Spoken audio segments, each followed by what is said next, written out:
katika somo hili la leo. Ni mwendelezo wa mada ya ufahamu, na leo tunaangalia aina ya pili ya ufahamu ambayo ni ufahamu wa kusoma.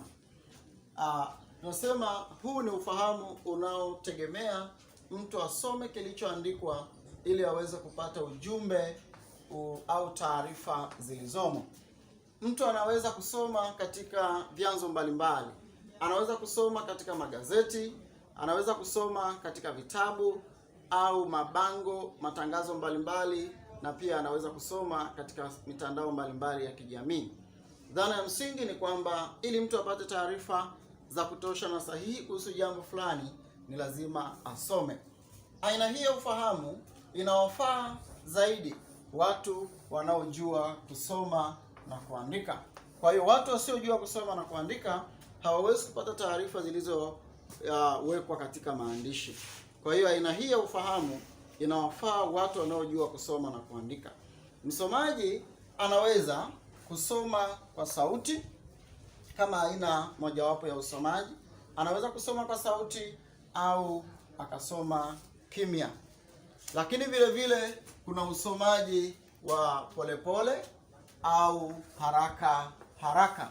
Msomaji anaweza kusoma polepole au akasoma haraka haraka. Inategemeana na anachokisoma hasa kinahusu nini na kimeandikwa katika aina gani, kwa maana ya maandishi yalivyo katika uandikaji huo. Aina hii ya ufahamu ndiyo huletwa katika mitihani, na mwanafunzi anapaswa kusoma kifungu cha habari na kujibu maswali yaliyoambatanishwa na kifungu hicho cha habari.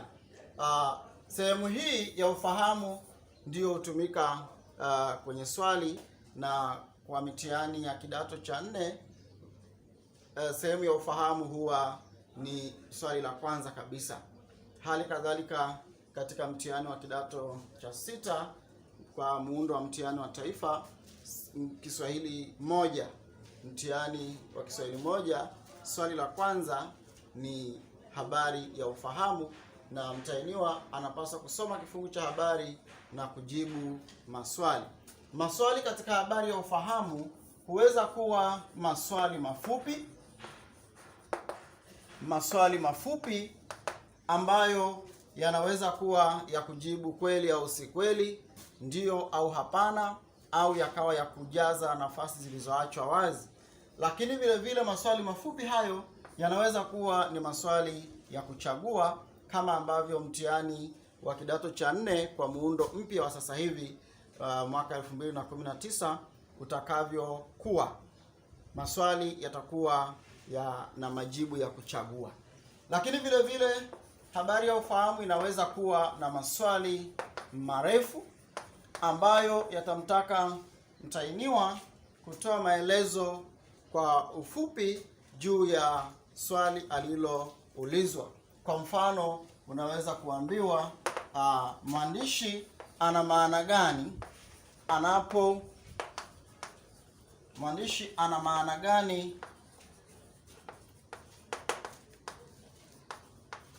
anaposema hivi na hivi, na hapo mtahiniwa atapaswa kueleza kile ambacho anadhani mwandishi amekusudia kwa kusema hivyo.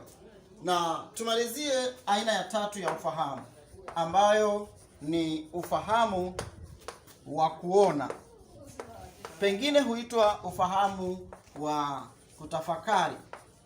Aina hii haizungumzwi sana, lakini kama tulivyosema hapo awali, upataji wa taarifa na njia itumikayo ndio inayotusaidia kupata aina ya ufahamu. Basi aina hii ya ufahamu hutegemea sana kushuhudia tukio au jambo.